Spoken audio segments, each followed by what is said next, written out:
खबर गुजरात से है, जब भारतीय जनता पार्टी की ऐतिहासिक जीत के बाद गुजरात के वडाली तहसील में प्रमुख और उप प्रमुख का भव्य पद ग्रहण समारोह आयोजित किया गया। समारोह में बड़ी संख्या में भाजपा नेताओं, कार्यकर्ताओं और समर्थकों की मौजूदगी देखने को मिली। भाजपा ने एक बार फिर वडाली तहसील में सत्ता हासिल करते हुए अपना दबदबा कायम रखा है। पार्टी की ओर से प्रमुख पद के लिए पटेल भरत भाई, जयंती भाई, उप प्रमुख पद के लिए कुपावन शीतलाबा, जयदीप सिंह और कारोबारी अध्यक्ष पद के लिए देसाई अरविंद भाई को अधिकृत उम्मीदवार बनाया गया है। सभी निर्वाचित सदस्यों ने पार्टी के प्रति अपनी वफादारी निभाते हुए तीनों नेताओं के नेतृत्व में अगले 2.5 साल तक तहसील के विकास के लिए पूरी प्रतिबद्धता के साथ कार्य करने का संकल्प लिया। पद ग्रहण के दौरान भाजपा कार्यकर्ताओं में जबरदस्त उत्साह और खुशी का माहौल देखने को मिला। इस मौके पर भाजपा प्रमुख कानू भाई, महामंत्री गिरीश भाई ब्रह्मभट्ट, दयाजी ठाकुर समेत कई वरिष्ठ नेता और कार्यकर्ता उपस्थित रहे। कार्यक्रम में भाजपा समर्थकों ने जोरदार स्वागत करते हुए जीत का जश्न मनाया। वडाली तहसील में भाजपा की जीत को स्थानीय राजनीति में बड़ी सफलता माना जा रहा है। अब क्षेत्र की जनता को एक नए नेतृत्व, विकास कार्य, जनहित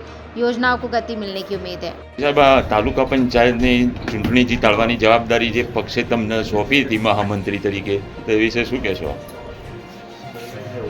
સૌપ્રથમ તો સ્થાનિક સ્વરાજ્યની ચૂંટણીઓમાં પાર્ટીએ જે મેન્ડેટ આપ્યા એ પ્રમાણે તાલુકાનું સંગઠન અને તાલુકાના જે કાર્યકરો હતા, સિનિયર કાર્યકર્તાઓ અને દરેક કાર્યકર્તાઓના સહયોગથી અમને સાથે રાખી અને ટિકિટોની વહેંચણી થઈ અને આપણે વડાલી તાલુકામાં માનનીય રમણલાલ વોરા સાહેબ અને માનનીય ભૂપેન્દ્રભાઈ પટેલ સાહેબની સરકાર અને માનનીય મોદી સાહેબની સરકાર દ્વારા જે કાર્યો થયા છે એ કાર્યો લઈને અમે પ્રજા પાસે ગયા અને પ્રજાએ ખૂબલે ને ખૂબલે મત આપી અને ભારતીય જનતા પાર્ટીના ઉમેદવારોને આજ સુધીમાં લીડ ના મળી હોય એટલી જંગી લીડથી અમારા 12 ઉમેદવારોને જીતાડ્યા।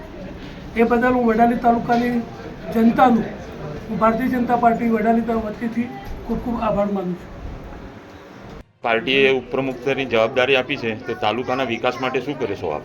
મારું નામ શીતલબેન જયદીપસિંહ અને વિધાનસભા અને ધારાસભ્યના રમણલાલ વોરા અને જિલ્લા પૂર્વ પ્રમુખ તખતસિંહ સાહેબ અને એ મારા પિતા સમાન સાહેબ છે અને મારા વડાલી સંગઠન, જિલ્લા સંગઠન અને પ્રદેશ સંગઠન મને વડાલી તાલુકાના ઉપપ્રમુખ બનાવવા બદલ ખૂબ ખૂબ આભાર માનું છું બધાનો અને મારી તાલુકા જનતાને માટે હું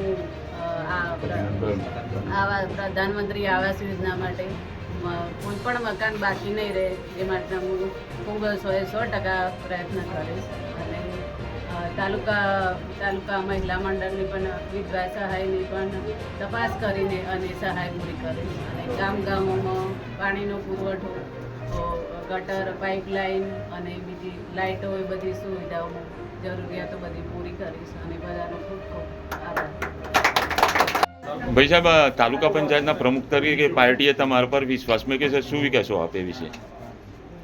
તાલુકા પંચાયતના પ્રમુખ પદે વરણી કરવા માટે પહેલાં તો હું આજે ભારતીય જનતા પાર્ટી પાર્લામેન્ટરી બોર્ડની બેઠકનો પાર્લામેન્ટરીનો ખૂબ ખૂબ આભાર માનીશ અને જિલ્લા સંગઠન જે કનુભાઈ સાહેબ અને એમને વડાલી તાલુકા સંગઠન ઉપર જે વિશ્વાસ મૂકી અને વડાલી તાલુકાએ સંગઠને જે મારા ઉપર વિશ્વાસ મૂકીને મને આ પદ આપ્યું છે અને ખાસ કરીને આપણા ધારાસભ્ય શ્રી રમણલાલ વોરા સાહેબ જે સુકાન સંભાળવા માટે અમને અહીંયા સંગઠનને જવાબદારી આપી અને મને આ જવાબદારી આપી છે।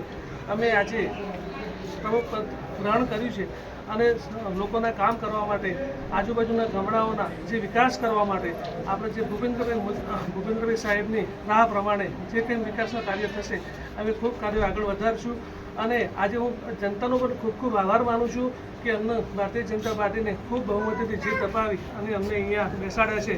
તો અમારા વડાલી તાલુકાની ગ્રામજનોના બી આભાર માનું છું અને એમને ખૂબ ખૂબ સારા કામ થાય એવા અમે આપને। गुजरात से नरेंद्र सिंह राठौर की रिपोर्ट।